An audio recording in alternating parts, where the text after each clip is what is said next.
Coming up in the news tonight, the country's tourism sector on a path to recovery amidst the COVID-19 pandemic. Police on Grand Bahama preparing for a major operation. And a man is dead following a traffic mishap. The Bahamas Tonight, the Northern Edition, starts now. This is the Bahamas Tonight, Northern Edition.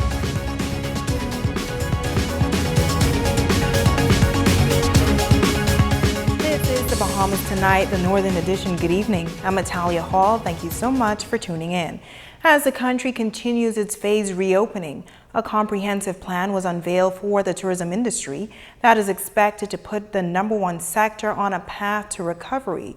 During his national address, the Minister of Tourism noting that recommendations have been made to the government for all major hotels to reopen mid-October.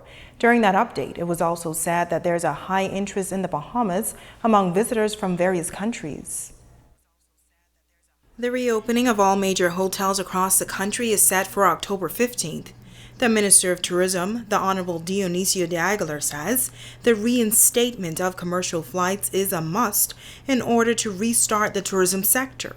As of Wednesday, September 9th, inter-island commercial flights will resume, and as for international travel, the minister says a date will be announced closer to the time when the tourism sector is set to reopen. Commercial airlines will always say that. They will fly where there is demand, and early indications are they are eager to come back to the Bahamas. And as for the cruise industry, right now, all of the cruise companies have voluntarily agreed that they will not be sailing until the 31st of October 2020. But sadly, it seems very likely that cruising out of the United States will not recommence until possibly late November or early December. Travelers will be required to take an RT-PCR COVID-19 test before entering the country and will have to quarantine upon arrival. For hotel guests, the minister says they will have the VIP experience.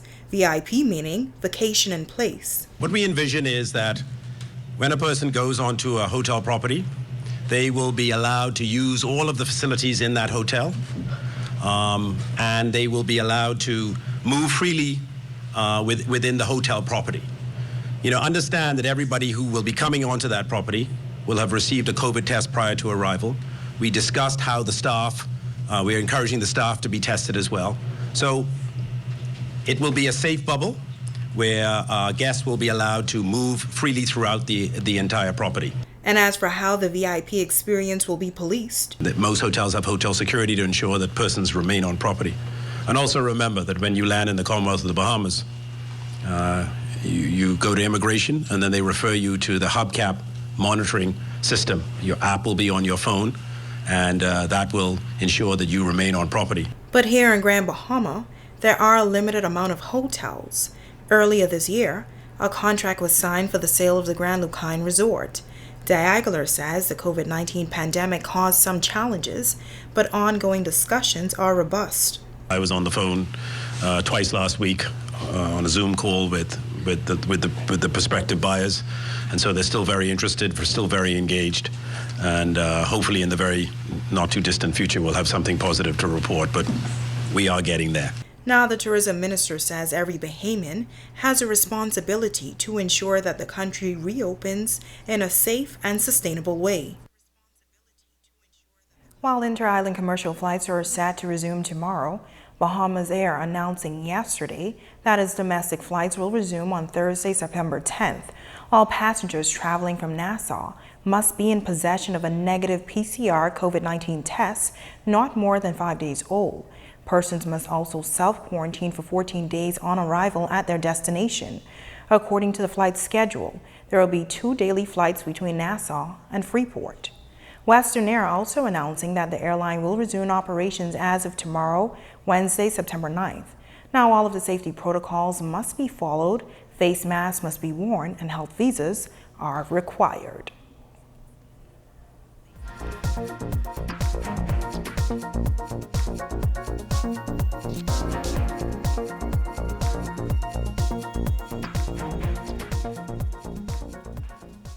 We have breaking news tonight. Authorities on Grand Bahama are now investigating an industrial accident that has claimed the life of a male.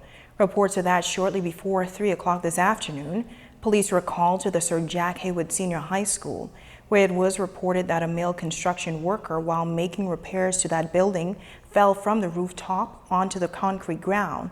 Now, EMS personnel were called to the scene and transported the injured man to the Rand Memorial Hospital, where he succumbed to his injuries. Now, police are actively investigating this matter. Meanwhile, police on Grand Bahama are investigating a traffic accident that has left a 60-year-old male dead. Reports of that on Monday, September 7th, shortly after 5 p.m., traffic officers were called to the Midshipman Road east of Vallejo Road, where a traffic accident involving a pink 2010 Mitsubishi Colt with 3 passengers and a cream-colored 2009 Honda vehicle with 2 passengers. On the arrival, on our initial investigation, we discovered that 2 vehicles were traveling east along Midshipman Road. One of the vehicles decided to make a right turn into the median to get into Cooper's service station, where he was collided by the other vehicle that was traveling behind. All of the occupants of those vehicles were injured and taken to the Rand Memorial Hospital, where one of the drivers later succumbed to his injuries. We here at the Traffic Department, Grand Bahama, again, we want to admonish the motoring public to please take your time and drive. There's no way, and I keep saying, there's no way in Grand Bahama that you need to get to making excessive speed. Officer in charge of the traffic division for Grand Bahama, Superintendent Jeremy Henfield, says there will be a greater police presence on the streets in the inner city of Freeport and also in West Grand Bahama this week. Henfield also took the opportunity to advise members of the public to be careful while traversing the streets. You will see the traffic police about the streets. You haven't seen us for a while. We know those areas, Midshipman, the Warren Lavardi Highway, Coral Road, those areas that you would have normally seen us in the past, you're going to see us in those areas and some more areas. And so we're saying to you, it shouldn't be all about penalizing you, but we want to kind of somehow encourage you so that that extra money that you're spending, you don't have to spend that. But if you continue to break the rules, then we have no other choice than to put you before the court. The Royal Bahamas Police Force preparing to roll out a new operation this week called Mass Order, where uniformed officers will be enforcing the wearing of masks, which is mandatory for everyone. According to Officer in charge of Crime Management and Investigation, Chief Superintendent Brian Roll, this new operation was proposed by the Assistant Commissioner of Police, Ashton Greenslade. The officers will be going out throughout the community in the public areas, finding persons who are not following the orders given by the Prime Minister. Those persons will be taken into custody, arrested, and sent before the courts for not doing so. Hence the need for us to pre-warn the public in Grand Bahama of this pending operation. We're trying to sensitize them and have them follow the mandate and the order. We all can avoid what is called a third wave of this pandemic if we all do our part. Wearing the mask not only protects you, but it protects others, it protects your loved ones, it protects your friends. The operation is expected to be conducted throughout the island.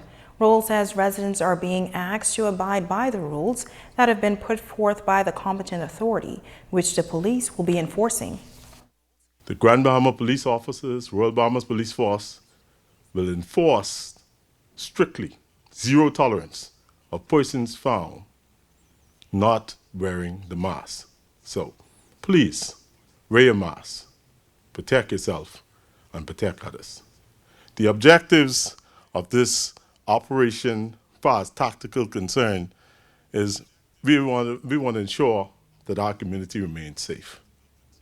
That's is basic for all concerned. In other news, Hurricane Dorian destroyed much of Abaco's shantytown communities. Illegal construction did not spring up overnight in the Abacos, but during Dorian, many disappeared. Well, tonight, a community leader in the Abaco says it seems as if these shantytowns are creeping back. Megan Shepard picks up the story. While residents on the island of Abaco continue to face a number of issues while they rebuild their lives and communities, one sector of the population is proving to be an issue once again.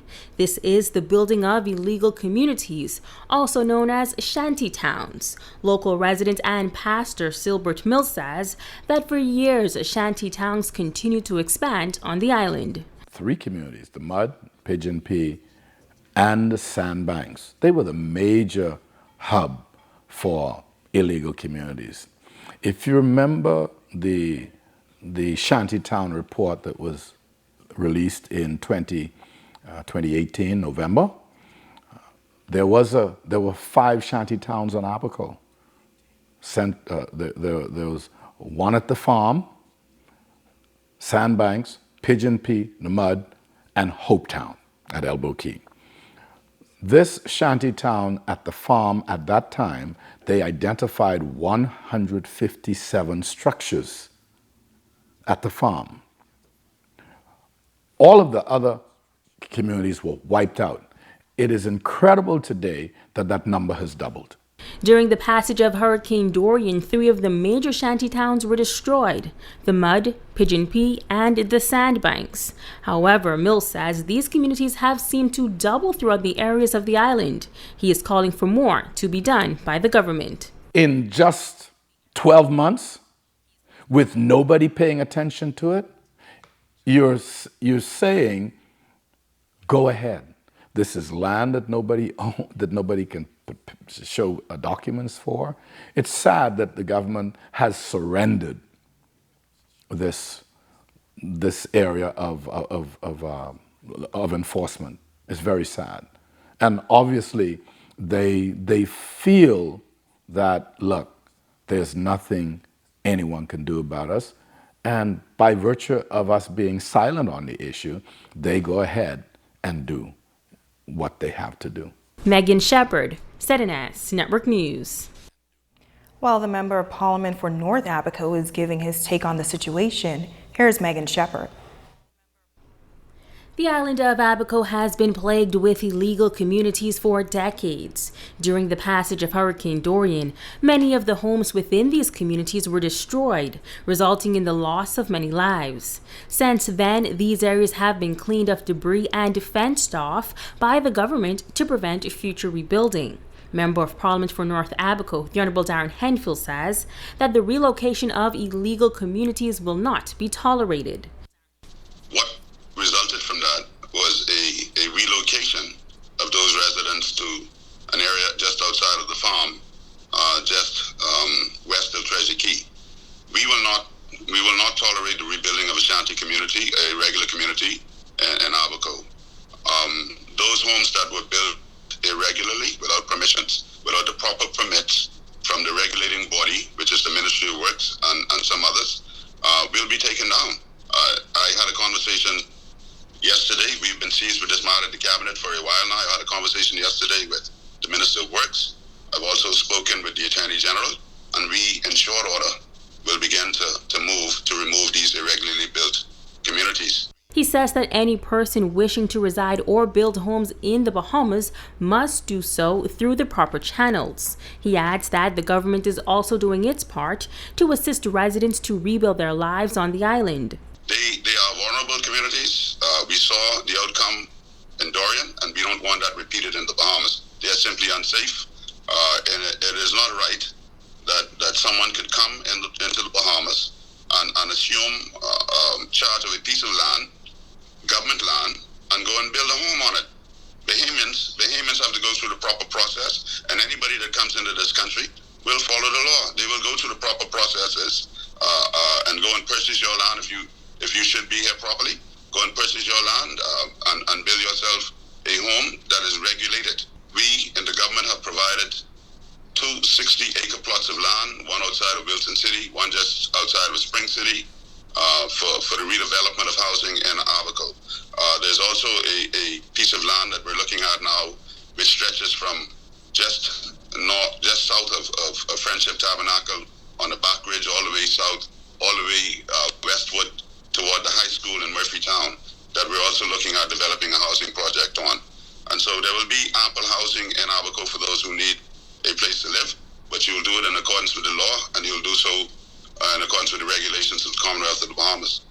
Now, while the island recently marked the one-year date since the passing of the deadly storm, the minister encouraged residents to continue to press forward with their exceptional level of resilience.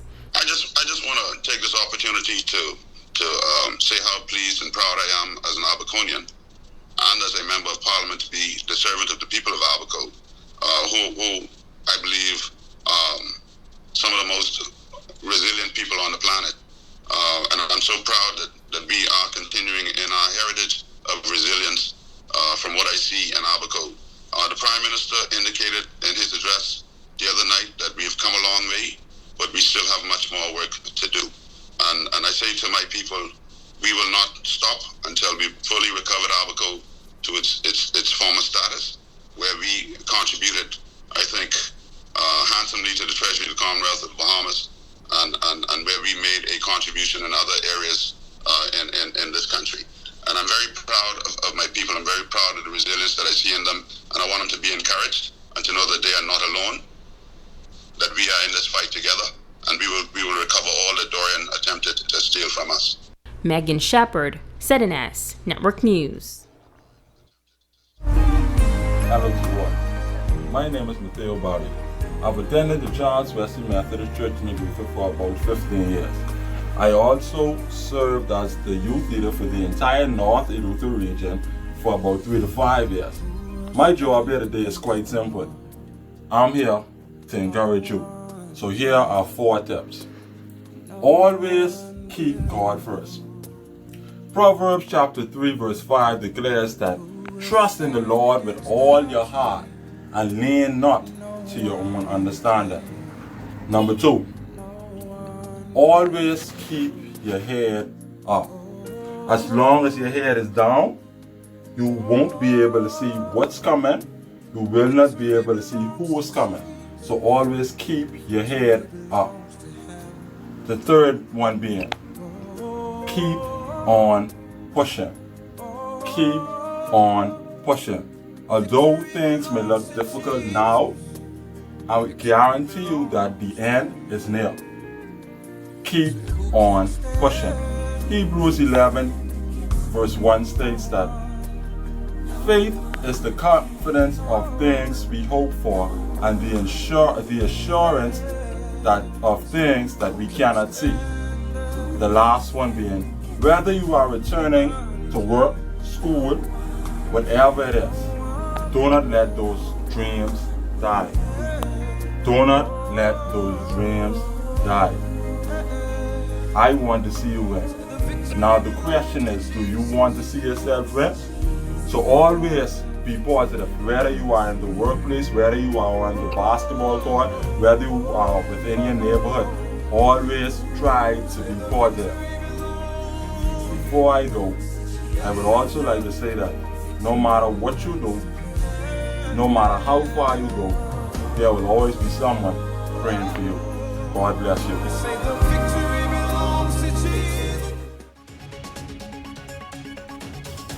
Coming up, a Second Chance program now back up and running. We'll tell you more right after the break.